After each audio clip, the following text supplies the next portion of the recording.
Nakangiti si Camille, nakangiti si Manny Villar, nakangiti si VP Sara. Ang marami pong tanong ng mga netizens ay, ito na ba yung endorsement ni VP Sara kay Camille Villar? Kumain kami ng lunch, may isang vlogger doon, si Sangkay Janjan, na ang reason raw, ito yung reason ng mga loyalista, na ang reason raw na itong si Camille Villar ay bumaliktad na at sumama kay VP Sara kasi raw ito raw mga Villar ay hindi raw Narito ang Balitang Pinoy TV.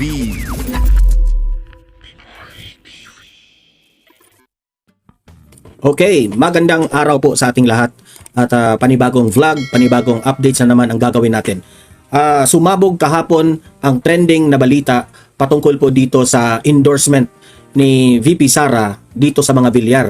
In particular, itong si Camille Villar kasama itong si Manny Villar at nag-fist bump pa sila, di ba? So, sari-saring reaksyon sa kampo ng mga loyalista, sari-saring reaksyon rin dito sa kampo ng mga DDS supporters. Okay? At yan po ang pag-uusapan natin. Okay?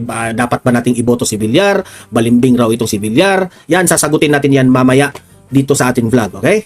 Yan ang una nating topic. So, yan po ang mga pag-uusapan nating araw na ito. Pero bago ang lahat, bago natin ito pag-uusapan, help me po na i-like muna at i-share itong video na ito para guys, kakalat ito sa taong bayan. Okay, sabay-sabay nating i-like muna at i-share itong video natin, Facebook at YouTube. 1, 2, 3, go! Okay, like and share para maraming makalam. And also guys, paki-subscribe at paki-follow ito para lagi kayong updated sa mga balita na kagaya nito. At ma-notify ang inyong mga cellphones kung meron tayong breaking news. Okay? So, kagaya nito, breaking news ito. So, sabay-sabay nating i-follow, i-subscribe, Facebook at YouTube. Ready? Follow, subscribe. 1, 2, 3, go! Ayan, thank you very much. Ayan. Ang sarap ng kape, ang init, at saka, ito, masarap ito sa hapon na while nagkukwento ako sa inyo, nakakapi ako, no? Gumagana yung utak ko Ito. Etong picture na ito. Yan, no?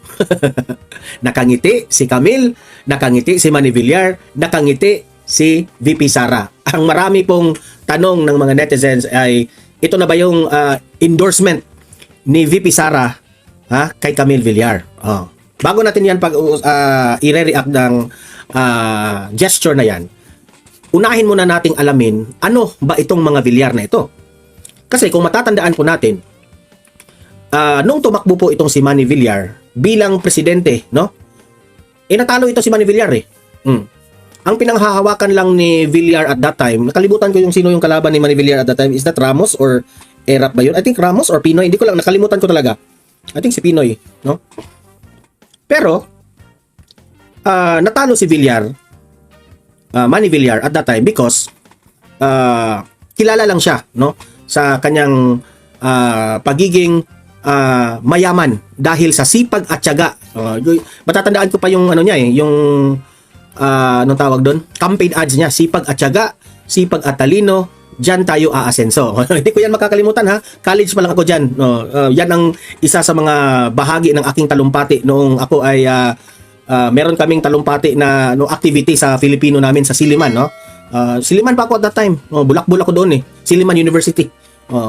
Political science ang kinuha ko at that time. Hindi ko makakalimutan talaga ito na si Manny Villar. Yan ang kanyang campaign ads. Sipag at talino, sipag at tiyaga, sipag at talino, diyan tayo aasenso. Pero at that time, walang naniniwala kay Manny Villar.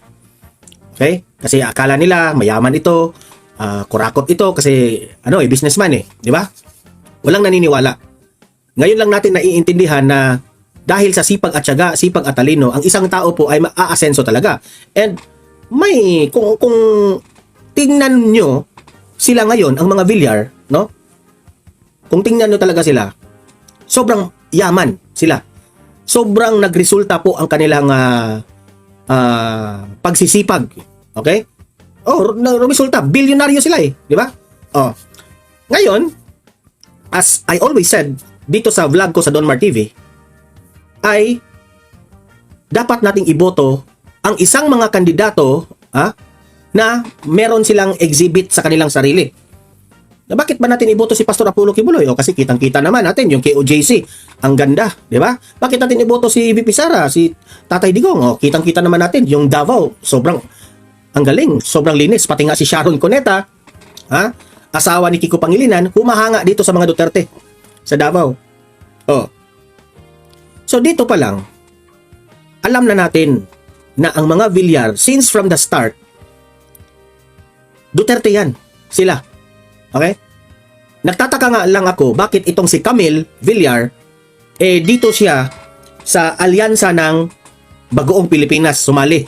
Oh, yung unang in the first quarter sa ngayong taon. Oh, kasi nag-a-announce na sa first quarter kung sino ang mga kalyado sa alyansa, sino yung kalyado sa PDP. Pero hindi naman kinuha si Camille Villar sa PDP. Nung kumakain kami ni Mrs. kanina kanina yung ano tawag doon?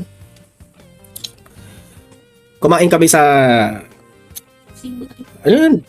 After breakfast? Ano yun? Kumain kami ng lunch. Ay, nabubuo na ako dito Nung kumain kami ng lunch ng misis ko nasa likod nasa likod ng green screen ko. Kumain kami ng lunch. May isang vlogger doon, si Sangkay Janjan. Na ang reason raw, ito yung reason ng mga loyalista, na ang reason raw na itong si Camille Villar ay bumaliktad na at sumama kay VP Sara kasi raw ito raw mga Villar ay hindi raw nabibigyan ng mga proyekto na yung mga, di ba kung matatandaan natin, merong pabahay project itong si Bongbong Marcos, yung anong tawag dyan, 1 million pabahay project every year na ipinagmayabang ng administrasyon na ito. Hindi raw binigyan ang itong mga Villar ng mga ganitong proyekto. Sablay yun Alam mo, Sangkay dyan, sablay yung paliwanag mo doon Unang-una, hindi po nangingiilangan ang mga Villar ng proyekto sa administrasyon o sa gobyerno. Unang-una, marami na po silang mga kliyente outside the government projects. Mayaman na yan, bilyonaryo na yung yan, kung yan ang irarason mo, you mean to say, ang mga Villar nagtatampo sa mga administrasyon kasi hindi binigyan ng proyekto, sablay yun. Yung utak mo Sangkay dyan, para lang ng utak ng ipis.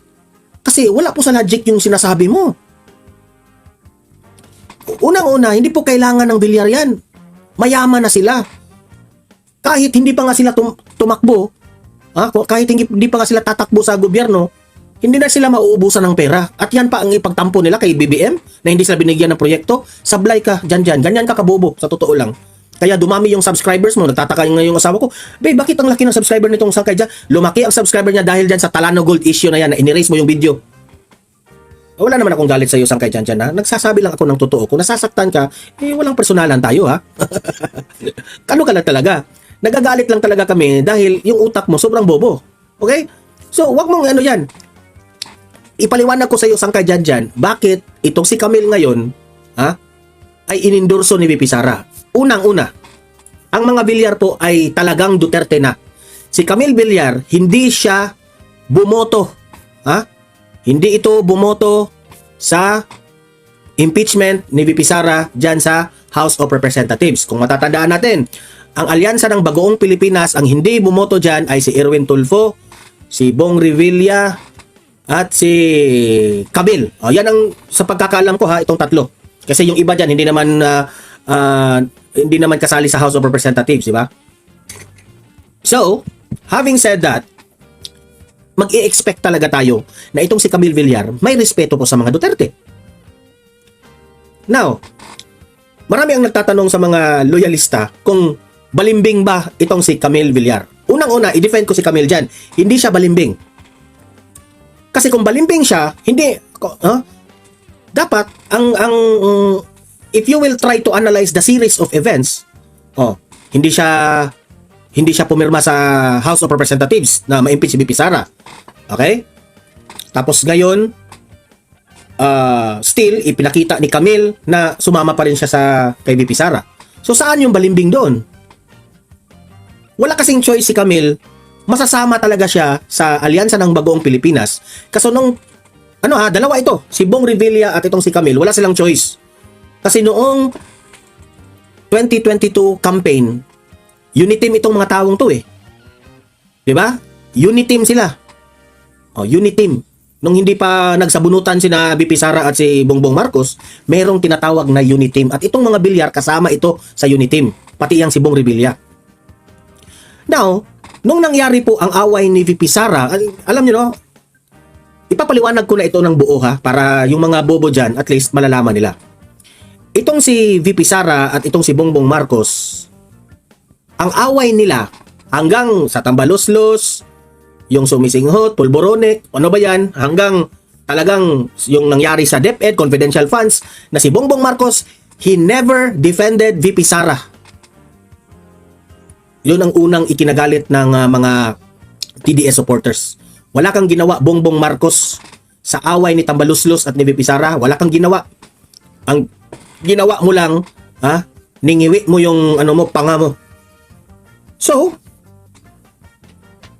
nafi-feel po ni VP Sara na this is not the right team na I will be na mabilong ako. So, tumiwalag si VP Sara. So ito namang si Camel at si Bong Revilla, hindi sila nangingialam sa away ng Marcos at sa mga Duterte. Klarong-klaro yan. Meron kasi ganyang mga kandidato eh. I-judge natin na, balimbing yan. Pero sa totoo lang, itong mga Villar, kilala ko itong, mga ugali ng Villar. Never itong nakipag-away ng kapwa nila mga politicians. Tingnan mo nga si di ba? Yung nanay nito, si Cynthia Villar. Magtatara yan dyan sa Senado. Pero at the end of the day, kaibigan niya yan lahat sa Senado. Ito na nga mga kabalita. Ano na ang masasabi nyo patungkol sa balitang ito? Please comment down below mga kabalita. Pag-usapan natin yan sa comment section. At kung di ka pa nakasubscribe sa ating channel, baka naman